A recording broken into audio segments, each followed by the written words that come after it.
If you guys are looking for a fast, cheap and reliable coin service, check out ufifa.com in the description down below. They are incredibly cheap. If you use discount code KURT5, you can pick up your PlayStation coins for around £5 and Xbox coins for around £8. Incredibly cheap. Check them out now.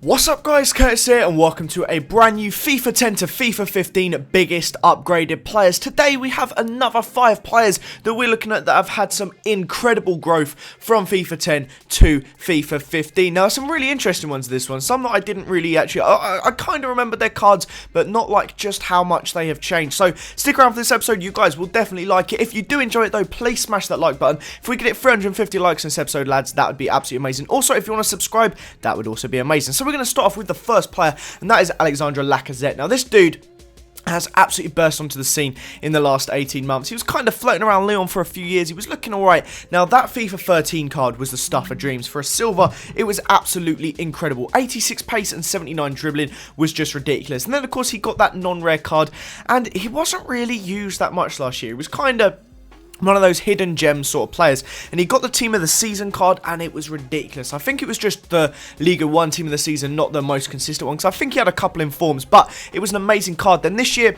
he's burst onto the scene with like the second most goals in Europe, scoring loads of goals, getting in forms, and he's now got himself a January upgrade and looks incredible.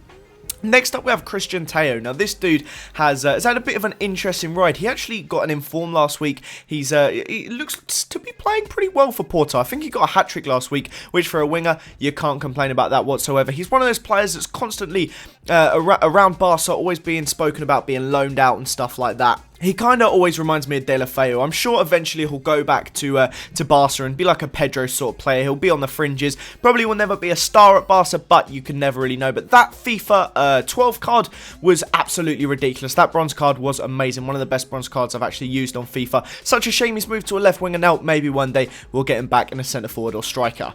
Next up we have Robert Lewandowski. Now I'm sure you guys have seen this growth over the recent years, but he played for a Polish side back in FIFA 10. I'm pretty sure it was Legia Warsaw or Lechia Poznan, actually, one of the two. I think it was Poznan, where the Poznan celebration came from, funnily enough. But anyway, so he had that 71 silver card, and actually that looks like an alright little card, but to be honest, I never really used silvers back in FIFA 10. Then he had that non-rare Dortmund card for a couple seasons, and even that card looks pretty good. The FIFA 12 one, 80 pace, 76 dribbling, 73 shot, and 79 headed, looks pretty good. And then of course, the last few years, his cards have just got incredible, and this year, he has an absolutely amazing card at Bayern.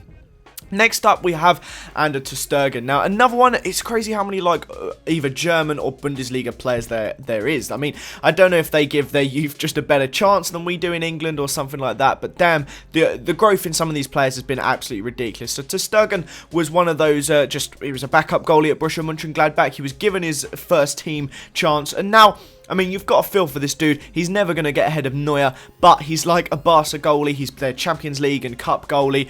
And I mean, it's crazy to see the growth. He's at just FIFA 11. So that's only 4 years ago.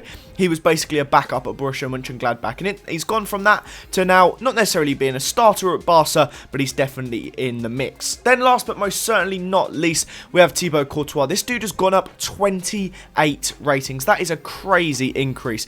Now, he played for Genk back in the day, just like almost every Belgian player has done, and he was once again just kind of like in the fringes at Genk. He was bought by Atletico Madrid, and just like Chelsea seem to do with a lot of their players, that they had a little thing going on there. Chelsea bought the player from Atletico Madrid and then continued to loan him back for several seasons. And then of course, after being so incredible last year, having just the best season of his life, he's been bought back and he is now the #1 goalie for Chelsea Football Club, and he's had a great year. Of course, it's amazing for Chelsea to still have Cech as a backup, but still Courtois has been brilliant. So I hope you guys did enjoy this episode of FIFA 10 to FIFA 15 biggest upgraded players. If we get 350 likes, that'd be amazing, lads. I hope you did enjoy it. Smash that like button. Have a fantastic day, and I will see you all next time. Bye, lads.